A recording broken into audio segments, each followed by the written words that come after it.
वेद प्रणाम मंत्र। ओम सहनावतु सहनौ भुनक्तु सह वीर्यं करवावहै तेजस्विनावधीतमस्तु मा विद्विषावहै। ओम शांति शांति शांति। हरि ओम. So by now we have covered a large portion, very good portion of the Vedic selection from the book Veda Vihangam. And more importantly, we have covered some very important hymns, complete suktas known as suktas. One thing that you might have noted, in fact, some of my listeners have also commented on this, that they feel that the Vedas, which means the four Vedas, they are kind of archaic because the learning of the Vedas was not encouraged for other castes. It was confined to the initially within the three varnas, Brahman, Kshatriya, Vaishya, and slowly it got more and more confined with the Brahmins. So somehow people moved away from it and they felt as if the Vedas were distant. It was to be respected, it was maybe to be worshipped, but when it came to making use of the sacred books, they were totally disconnected from it. And of course, once the Vedas were printed and published, people started getting copies of it. But the mantras are so difficult to understand. Those of you who have been following our talks would realize how difficult it is. Even with commentaries, it's so difficult to understand. And people also think that the fundas that are offered in the Vedas, they are quite unrelatable. Like our life has moved pretty forward, quite forward, and what they are telling us have no bearing with our daily life. But it's not so. Those of you who have been listening to our talks would realize that what the Vedas have to offer to us, are not only divine, they are not only sacred, they are quite relatable. And very interestingly, it has something for everyone. And it's actually unfortunate. It's actually unfortunate that the Vedic study was not spread. Maybe it should have been. But as you know, the problem of sacrilege was there. You might have heard of this problem of sacrilege with some religions. They feel that if someone disrespects their sacred books, they should be punished with their life. Particularly in our neighboring countries, it's a very serious problem. And from there, some people in India have also taken up these ideals. In some of the sects and some religions, these things are spreading. The Hindus were never like this. However, they felt that since the knowledge is sacred, the proper respect has to be shown.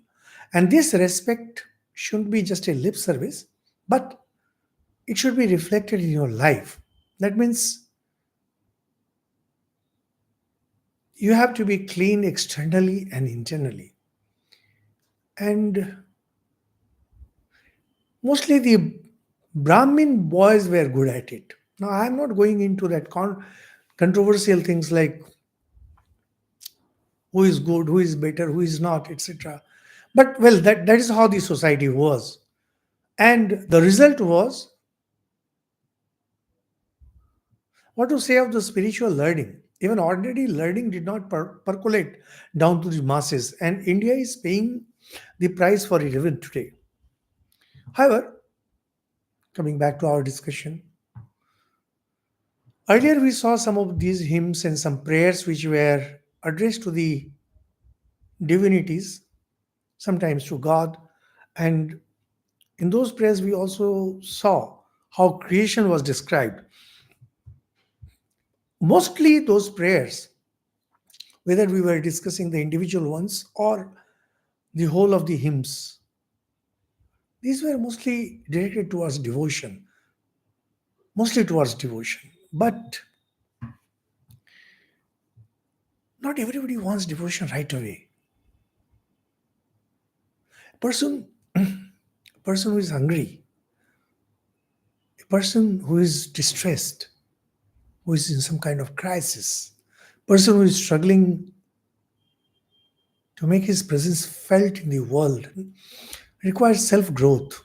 So, the need for the general masses is not the same as those who are seeking spirituality. We need to understand this division very clearly, as Gita says that four kinds of people come to God, four kinds of people worship God: those who are in distress, and those who want wealth, and those who are curious, and most importantly, those who have already attained God or self knowledge. However, outside these four, we have the fifth one where somebody might be aspiring for self growth. And this self growth, now, naturally, you will say that people want to self growth to earn money, but not always for earn money, for earning money. It can always be for understanding the scriptures, understanding subjects, and other things. And we have a short selection of some of the issues for which prayers can be made directed towards self growth. So,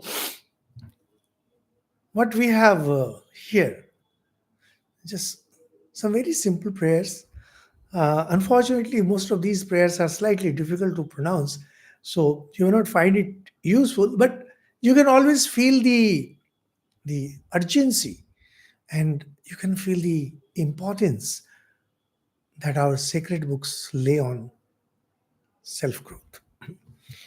See, this self growth is so important for us that although we Hindus, we say that life continues till you become one with God. And the religions which are born of Hindu Dharma, that is Buddhism, Sikhism, and Jainism, they also lay a lot of stress on it. And their religious outlook remains incomplete without the idea of rebirth and liberation. However, the fact remains that a common man, including me and you and others, the present life is the most important thing. In this context, I'd like to I'd like to remind you of very famous incident from Swami Vivekananda's life. In those days, he was Narendranath, and Sri Ramakrishna was practically in the last days of his life. And Narendranath told his brother disciples that, look, it is said that three things are very important in life: a human body, the desire for liberation, and guidance of a master. In this life, we have all these three. In case we don't succeed, the possibility that we will have a human body and we will have desire for mukti is very much there. But we won't have the shelter of a great person like Sri Ramakrishna. That's a very interesting thing that Swami Vivekananda, who presented before modern India the fundamentals of Hindu religion in the modern context, without changing anything. That's his specialty. He was totally rooted in the traditions, and yet his approach was modern. He was meant for the modern, and he presented the ancient texts in the most modern way. That's his greatness, Swami Vivekananda. And he himself is talking in such a way so as to impress on the importance of the present life. At some other place, he says that this is a great chance. Life is such a great chance. You have so you aim at the highest and attain the highest. See, we are sure of this life. We may not be sure of future life. We may not be sure of the past life, but we are sure of the present one. Why let it go waste? Very often, we set goals for ourselves. We want this, we want that. And even our Hindu scriptures, they talk about four purusartha, dharma, artha, kama, moksha. But if you ask me who now has very good experience of life, I'll say that have a very powerful mind, have self-growth, and the boat of your personality, it will take you to the right place, whatever you are meant for, whatever you aspire for, because instrument is important. Instrument is important. The path is important. Path is very important. Even if you have a goal, self-growth is very important. So the instrument, the main machine, that's very important, and that is what we are going to discuss. The first mantra is the importance of guidance in life.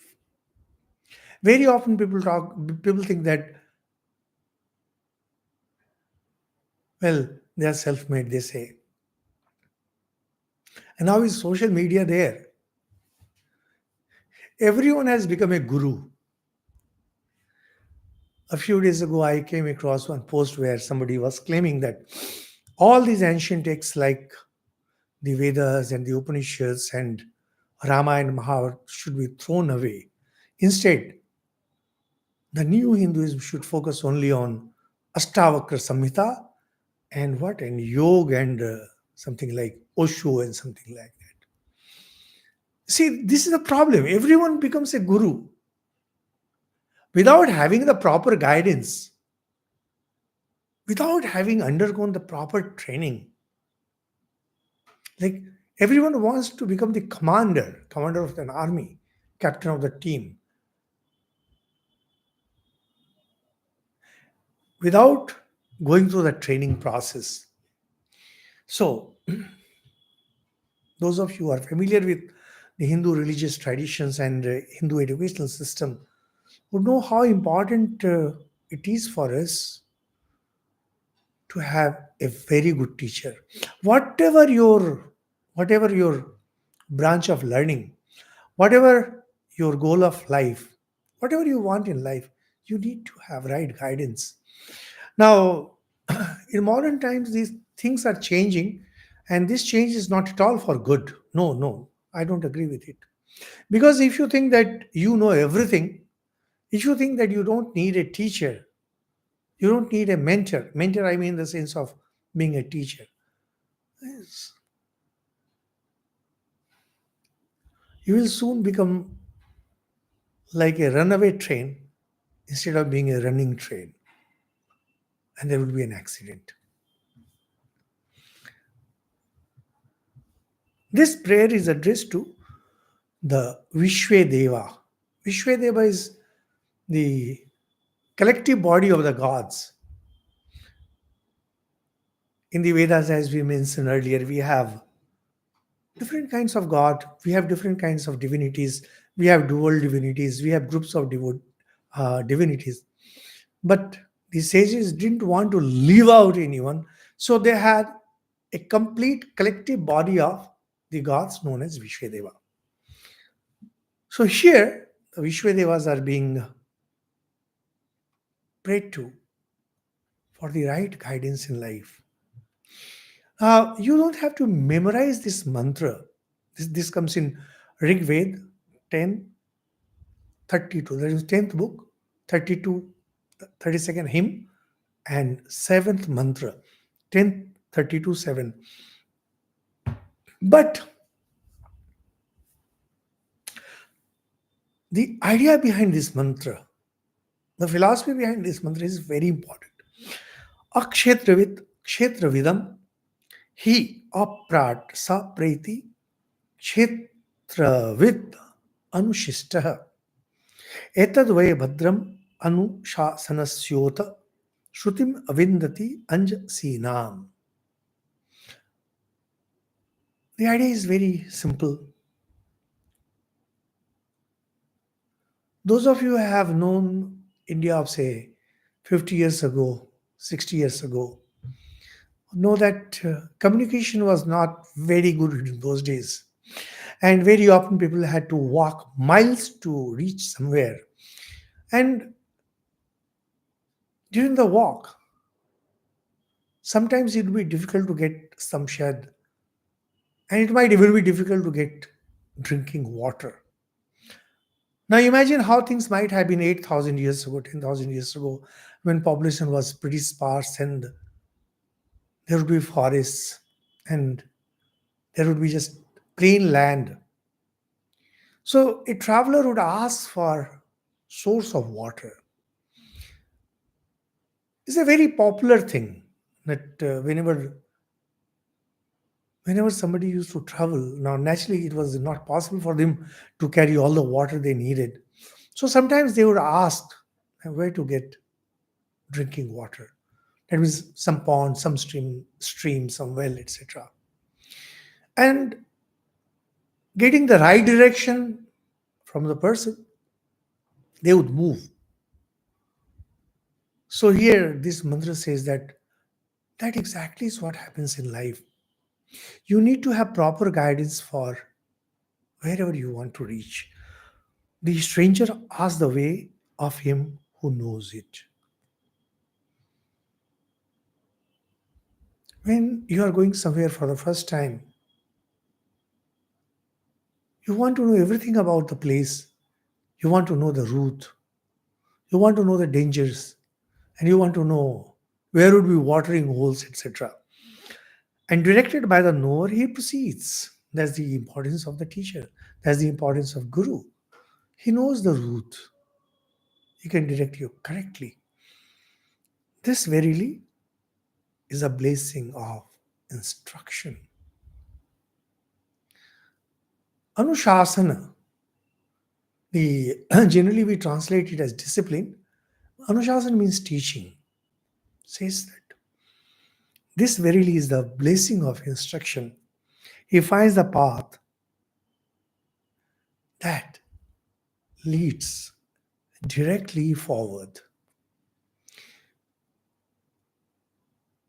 Some 50 years ago and maybe 100 years ago, if someone was traveling in the Himalayas, say going to Gangotri or to Badrinath, Kedarnath, it used to be so difficult to go because there used to be mountainous path. Even today, like one of our brother monks, a few years, 2-3 years ago,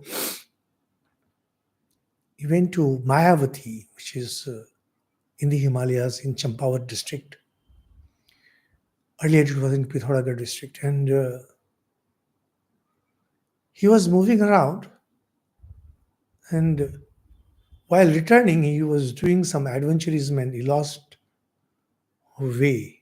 And he was in bad shape. It's a long story. And it was sheer luck, absolutely sheer luck. You can say God's grace, that some villagers were returning from a distance. He kept on shouting, save me, like that. And they were not even supposed to be there. But fortunately, They were at a distance, so hearing human voice, somehow they cut through the bushes and reached there and saved him. So it happens even today. When you travel, you have to know the path correctly. I personally suffered some 2 3 years ago. I was in the Himalayas and I had to reach a hotel or a resort. And my principle is that whenever I travel, I always rely on human intelligence, human feedback. Now, it was a highway and there were people. Now, instead of asking them, which was really very foolish of me, I depended on Google Map. And Google showed us a path which was pretty narrow. And I thought that probably it's here. And once we took that route, it started becoming narrower and it was so difficult to return. And then suddenly the whole thing vanished. Like somebody had mischievously put the name of that hotel there, and we were directed in the wrong direction. And then ultimately we had to travel some distance before we could turn back. And later the driver said that, look, his hands and legs were trembling with fear because the vehicle was, I mean, very luckily we escaped. There could have been a major accident. If you don't have proper guidance, particularly when you are traveling in an area which you are not familiar with, you better be careful. You better be careful. However, here, it's not only about instructions, it's a right instruction at the right time. You might have heard something maybe 20 years ago. You may not remember them. It may not be applicable today. So, as your personality grows, as you bloom more and more, you need different kinds of instructions. And that's why this thing has to be remembered all the time. But please remember that this is a prayer. And if somebody can do this prayer as we pray to our Guru and to our Ishta, God will send you the right instructor, because getting right instruction is very difficult. What's the important thing is that first, very important thing in life and self growth. Point number one is be absolutely conscious that you need to grow. In most cases, people don't even have this idea very clear.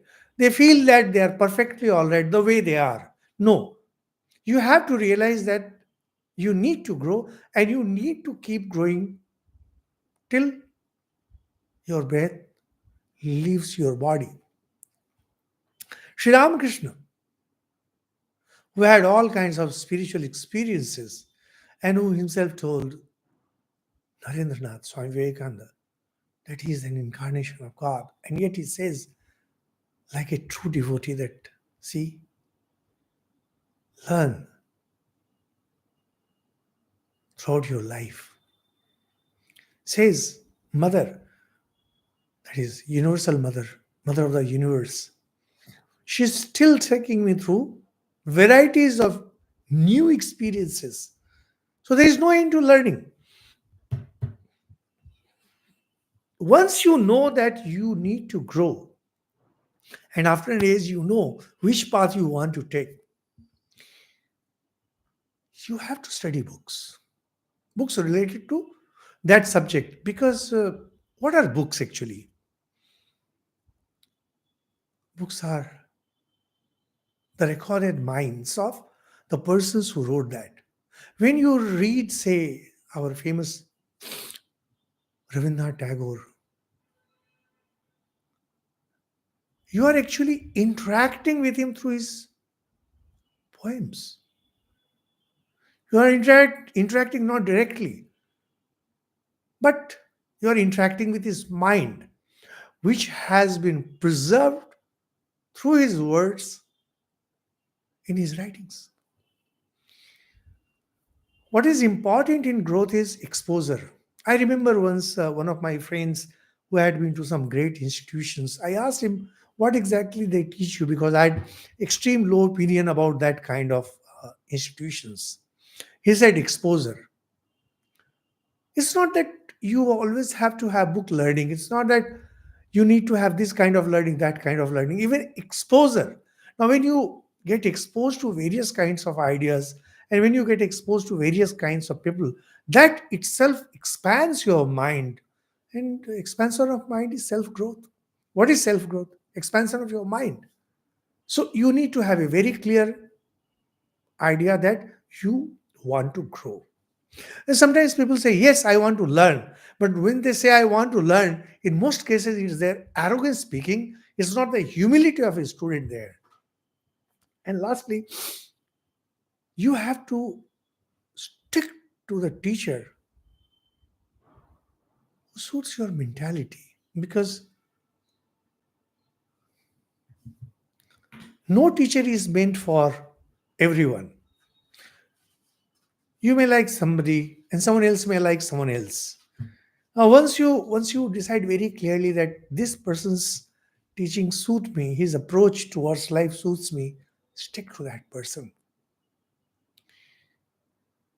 And if you are sincere in your learning, if you truly want to grow, and if you have been working very sincerely towards it, know that when the right time comes, God will send you the right instructor, as the prayer says. You'll find the right instructor. The problem is that we are very casual about our own goal and more casual about our desire to learn. I have also seen life, but I've seen very few people want to learn. Not many people want to learn. And people want wealth, people want fame. But rarely will you come across someone who says that I need self growth. Now, how do you really grow? Now, this mantra comes in Yajuḥ. This is section 19, verse number 30. Now, this is a very, very, very beautiful mantra. Even if you don't memorize it, if you can write it down for yourself, at least the idea. Vratena diksham apnoti. Diksha apnoti dakshinam. Dakshina shraddham apnoti. Shraddhaya satyam apyate. How do you reach to the truth? By truth, we mean ultimate of growth. We are not only talking about the spiritual growth, anything. Supposing you consider wealth to be the truth for you, fair enough, but how do you reach there? You will say by cheating, by looting, by robbing. No, no, that's not the way. It says it begins from the beginning. It says, Vratena diksham apnoti. Through vrata, vrata means vows.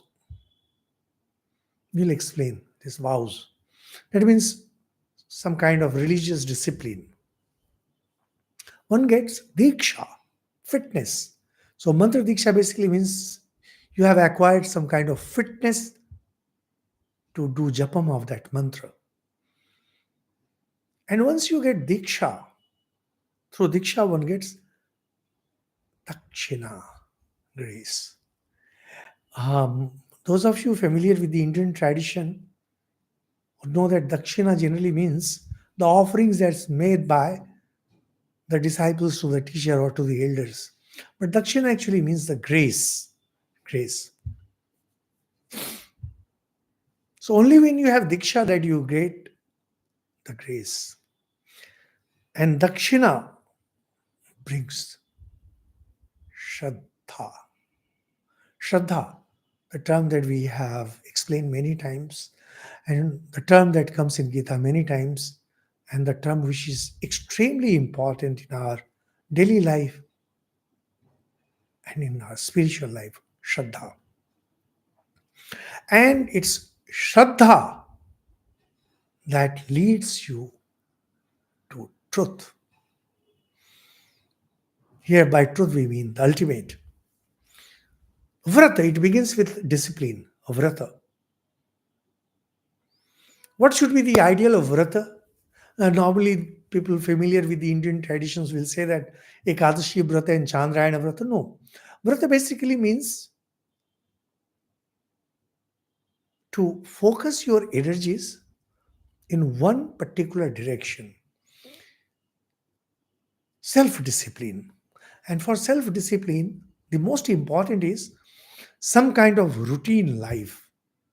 It means, say for example, those of you who are familiar with some noble people, because this species of this number of people is becoming highly endangered. People are into making money, people are into thousand things, but those striving for perfection in work, their number has gone down.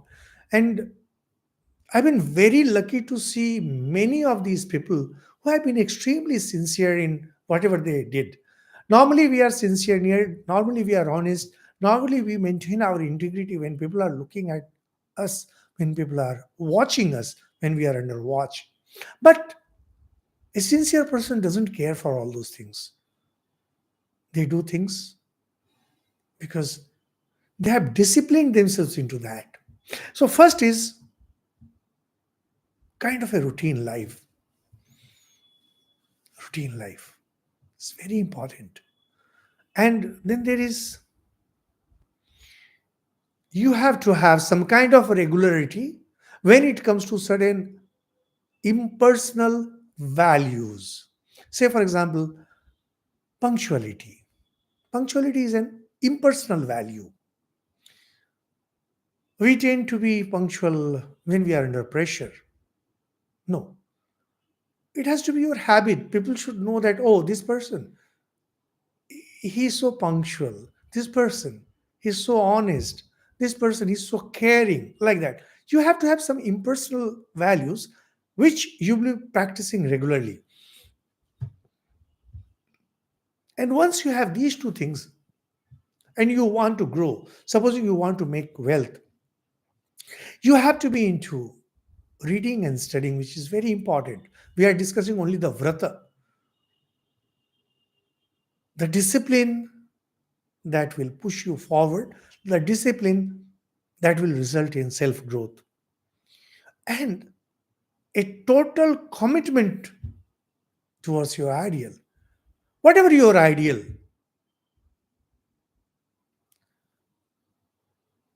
which means, say, for example, a student, for him, studying is very important. So there has to be a total commitment towards that, apart from routine, values, and reading, etc. This is very important. Without this, you cannot have a vrata. And all those vrata where you do fasting and praying, and vrata of a Navaratra, and vegetarianism and non-vegetarianism, and smoking and non-smoking, these are secondary. The important thing is inner discipline. Be it whatever external worship, this, that, they initially help you into organizing your inner nature, but after a time they become trivial. So once you are established in vrata, and it's very difficult for people to be established in vrata, that you get fitness.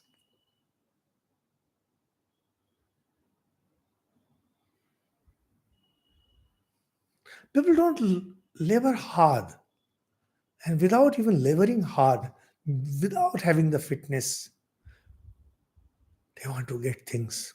One of my favorite stories is from the Mahabharata, where Ashwatthama was a famous warrior.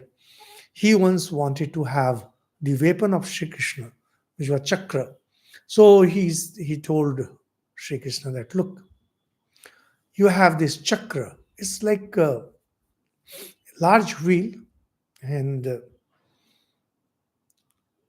on the perimeter of it, on the outer side of it, very sharp, razor sharp weapons, and it can be rotated. Sri Krishna used to rotate it around his fingers and throw it, something like frisbee, and it would hit the target and return. In frisbee, same thing happens.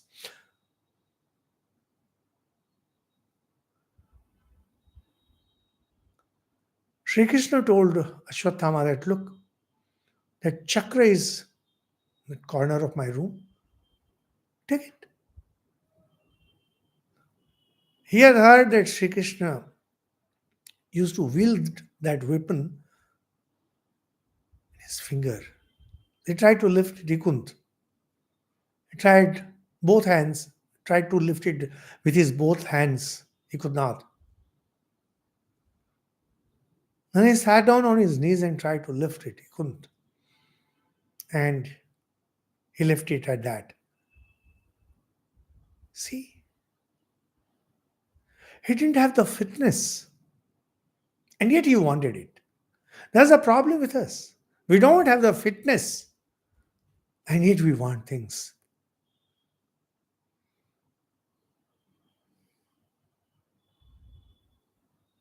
How do you get fitness? Through vrata. You have to keep on working. You have to keep on laboring. Continuously, you have to go on working. You have to go on creating new karma. But no, particularly this modern generation, under no condition they will do all this. And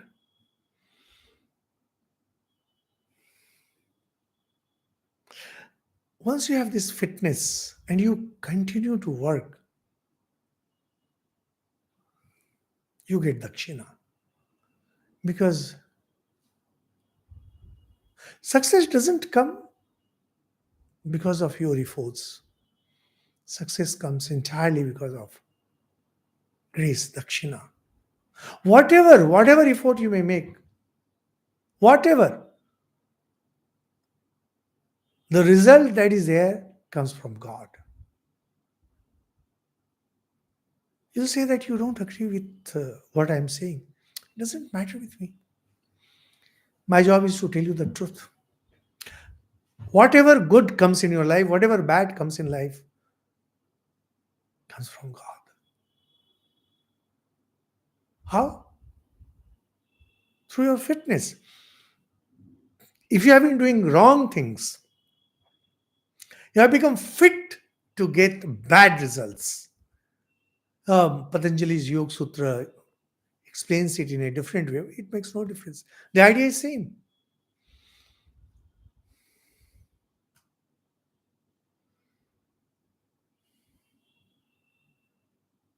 If your mind is fit to receive higher things, you'll get higher things. And if your mind is fit only to receive the nasty, the dirty, only the nasty and the dirty will come.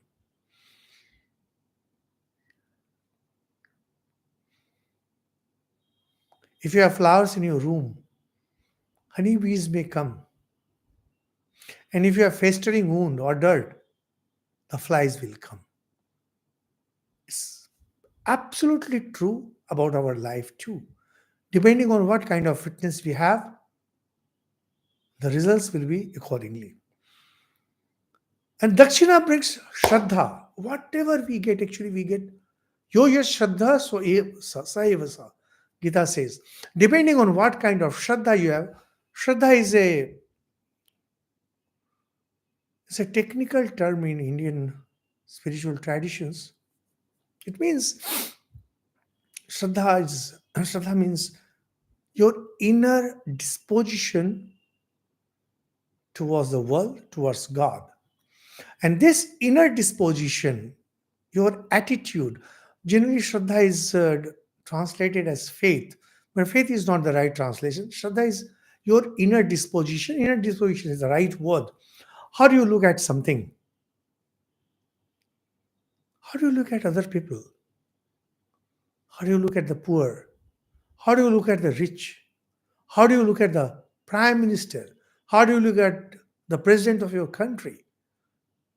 All these things say what kind of Shraddha you have. I I have known people who say that, well, I don't care for who is senior. I just don't care for who is elder. We have heard these things since our childhood, we have heard. And we have seen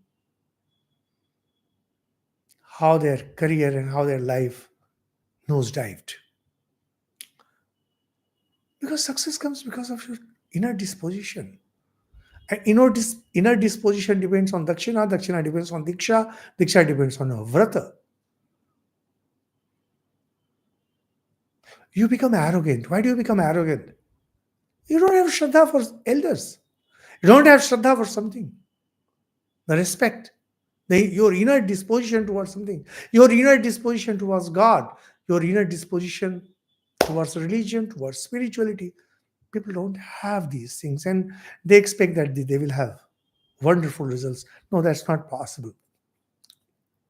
Shraddha, this inner disposition is created within you, of course, by your own efforts, but the external input comes from your teachers, your parents, the society, and most importantly, from scriptures. So if you have not listened to the words of your elders, your teachers, your parents, and you have not studied scriptures, your Shraddha, and I have to use the word Shraddha because there is no equivalent term in English. The beautiful example of Shraddha that's often quoted, even Swami Vivekananda quoted, was Nachiketa's.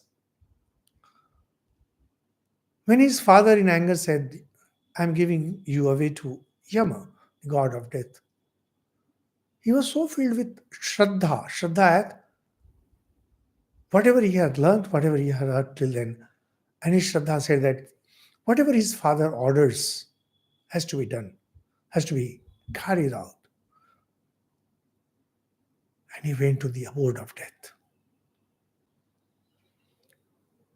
Shraddha, your inner disposition. You will get exactly what your Shraddha is. And that depends on grace, dakshina. And Shraddha leads to truth. The spiritual realization that you have, the understanding of the world that you have, the success that you get, whatever, is all because of Shraddha. So, well, say apparently very simple mantra, but the moment you try to examine your own life or the life of those whom you know, you realize where they made the mistake. They might have had vrata, they might have diksha, but somewhere things went wrong because ultimately their shraddha was probably not right. But in most cases, the vrata, the discipline that is required to grow in life, that itself is missing. And that's why people don't succeed. The next one is prayer for success. And then there would be prayer for rooting out jealousy. We will take that up in our next talk. Today we had some disturbance because of a YouTube problem. They keep on tweaking their system and we have difficulty adjusting with that. So we'll take it up next time. Thank you so much. Om Shanti, Shanti, Shanti. Hari Om Tat Sat. Shanti.